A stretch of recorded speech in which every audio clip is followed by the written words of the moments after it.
नमस्कार। आज हम जानने वाले हैं कर्म को और भाग्य को। तो कर्म क्या है? इसका अर्थ है क्रिया, कार्य, एक्शन।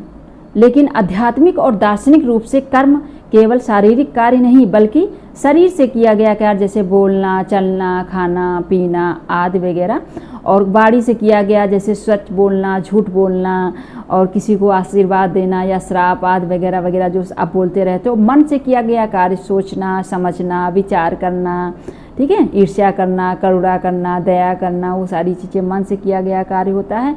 इसलिए हर विचार, हर शब्द और हर क्रिया भी कर्म है। ठीक है, विचार जो विचार करते रहते हो और क्रिया सभी कर्म है।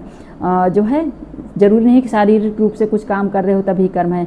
और कर्म के प्रकार कितने हैं? शास्त्रों में कर्म को कई प्रकारों में बांटा गया है, उसको देख लीजिए, नोट डाउन कर लीजिए। संचित कर्म, प्रारब्ध कर्म, क्रियामाण कर्म। ठीक है, 3 प्रकार के कर्म बताए गए हैं। इनमें देखिए हमारे जन्म जन्मांतर में सभी जो है कर्मों का संग्रह है।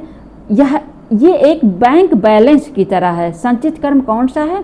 जो जन्म जन्मांतर के सभी कर्मों का संग्रह होता है और यह एक बैंक बैलेंस की तरह होता है। प्रारब्ध कर्म क्या है? हमारे वर्तमान जन्म में, यानी जब कर्म फल के रूप में सामने होता है, ठीक है, उसे प्रारब्ध कर्म कहते हैं, जो हमें फल प्राप्त हो रहा होता है, जैसे किसी का परिवार, स्वास्थ्य, परिस्थिति, ठीक है, ये पिछले कर्मों का परिणाम होता है। ठीक है, इस वर्तमान का भी होता है लेकिन ज़्यादातर पिछले कर्मों का होता है। क्रियामाण यानी आगामी, जो अभी आया नहीं, जो अभी कर रहे हो कर्म, जो कर्म हम अभी कर रहे हैं यही हमारे भविष्य का निर्माण करेंगे, आने वाले समय का।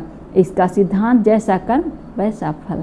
अगर हम अच्छा कर्म करते हैं तो अच्छा कर्म क्या है? सत्य, दया, सेवा भाव और करुणा, तो उसके शुभ फल मिलते हैं। अशुभ कर्म करोगे, यानी अगर बुरा कर्म करते हो तो छल, हिंसा, अगर करते हो हिंसा, छल, ईर्ष्या, अन्याय, तो उसका दुखद परिणाम और खुद को ही भोगना पड़ता है। इसीलिए कर्म किए बिना कोई रह नहीं सकता। हर जीव प्रकृति के त्रिगुणात्मक यानी सत्य रज तम के अनुसार उसके प्रभाव से कर्म तो करेगा ही। और कर्म और भाग्य का संबंध है। कर्म जो कर्म करते हो वही आपको फल प्राप्त होता है, तो आपको लगता है कि वह भाग्यशाली रहा। और फिर आज का भाग्य बीते हुए कर्मों का ही फल होता है और आज कर्म कल का भाग्य बनता है।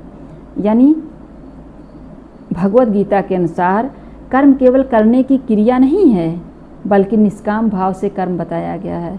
इसीलिए निष्काम भाव कर्म करने के लिए बताया गया, यानी कर्म करो लेकिन कर्म की इच्छा ना करो, यही कर्म योग है, अपेक्षा न करो। ठीक है, कर्म ही जीवन की धुरी है और बिना कर्म कोई जीव नहीं रह सकता है। आप सोचो, आप नाराज़ हो जाओ कि हमें कुछ नहीं करना, तो आपको तो करना ही है। बिना कर्म की कोई जीव नहीं रह सकता है, चाहे सोचो चाहे मन से करो। हमारा वर्तमान हमारे बीते ही हुए कर्मों का परिणाम है और हमारा भविष्य हमारे आज के कर्मों पर टिका है। तो आज का ही कर्म सुधार लीजिए ताकि आगे आने वाला कर्म जो है यानी फल अच्छा हो। जैसे आज कष्ट में हो तो आगे जब आए, यानी जो समय आए, आपका भविष्य आए, तो उसमें आपको किसी भी प्रकार का कष्ट ना हो।